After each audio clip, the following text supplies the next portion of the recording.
Guys, আজকে একটা নতুন খাবার রেসিপি নিয়ে আসলাম। সেটা আমার বৌমা বানিয়েছে। আমার বৌমাই বলতে পারবে সেটা কি খাবার। এটা সঞ্জয়, এটা আমার বৌমাই বলবে। এটা আছে Italian dish.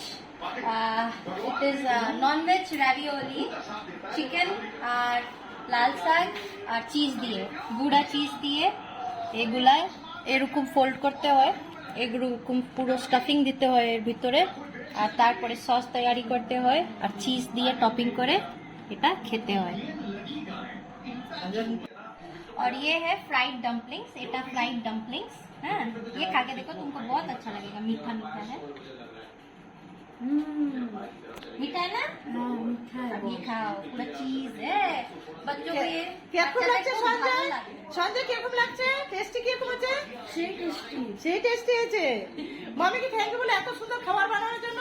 Thank you, welcome.